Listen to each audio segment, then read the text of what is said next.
Day 1, Forever Christmas. John chapter 1, verse 1. In the beginning was Christmas. Christmas was in God's mind in the beginning, and all that is Christmas is God. Christmas has always been with God.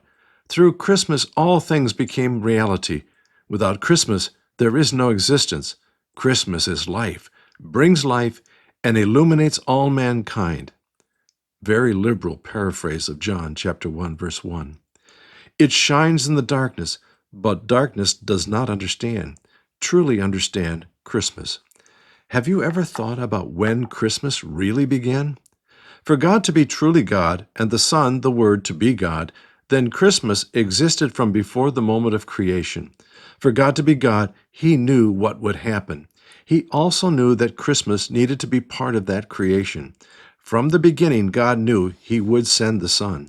He knew the Son would come as a baby and live among us.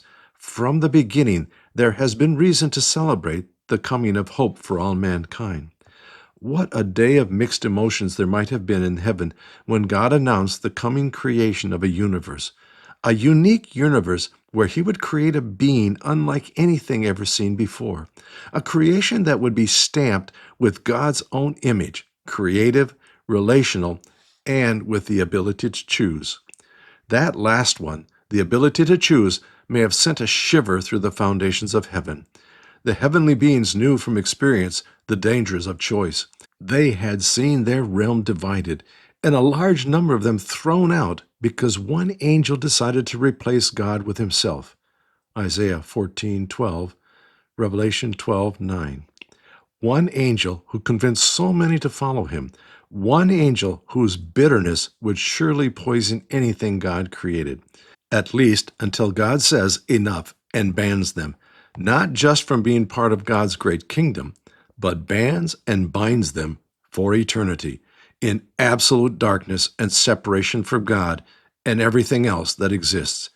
In the same moment that they heard the announcement, they may have shuddered with the thought that it too would be marred because of this thing called freedom. They saw the reality that it would happen. There would be pain, but there would be Christmas.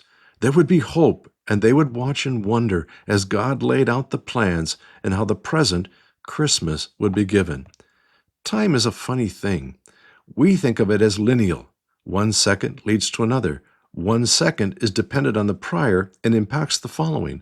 Once it is past, it cannot be changed, and until it happens, it is filled with almost unlimited possibilities. We can't go back and change anything that is past, and we cannot avoid going forward. But every second becomes future and past in the same moment, and it is impossible to remain in the present. It is lineal, but never static. It is always in movement. But for God, and maybe for angels in some way, time is not lineal. It is a vast tapestry that can be seen all in one moment, a tapestry that has woven into it all that has ever happened, is happening, and will happen. It is a strange tapestry that at one moment appears like it doesn't exist, in another moment it is in a state of being woven all at once, and then it is as if it has been completed and there's nothing left to add. All the threads of the tapestry existed even before the tapestry existed. The impact of every thread was known even as the weaving began, and among all those threads there was the thread of Christmas. But to call it a single thread would be an error. How can I explain what I mean? It is a thread with multiple elements, but a single thread. It can be seen in many places, but when you focus on it, all you see is the one thread. If you think you can touch it in one place, you are suddenly drawn to all the places it exists, and they all unite as one. It begins to look like a ribbon that all other threads are woven into. It is the foundation behind all the weaving that is happening. At times, its presence is subtle, almost invisible. Then it shines forth in brilliance to give brief glimpse of what is to come. Then we arrive at the time that we call Christmas. The Son is born, and to us it looks like the celebration has just begun.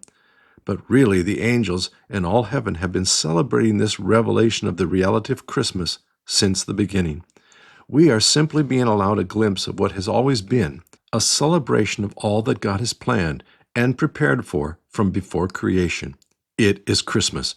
Now we are allowed to see clearly the thread or background that has always been part of the tapestry. Now it becomes brilliant, a moment so intense that a star is allowed to shine brighter than any others to help us see. The angels are allowed a moment of public celebration so we can hear. And so we get to be part of Christmas, to be part of what God has always planned from the moment the idea of creation entered his thoughts. There has always been Christmas. It is the day when he comes as the Son to do more than just visit, but to live with us for a while, so we can see more clearly the Christmas that has always existed since before creation. We, like the angel, can celebrate what God has always had prepared for us, Christmas. In the beginning was Christmas. It has been from the beginning.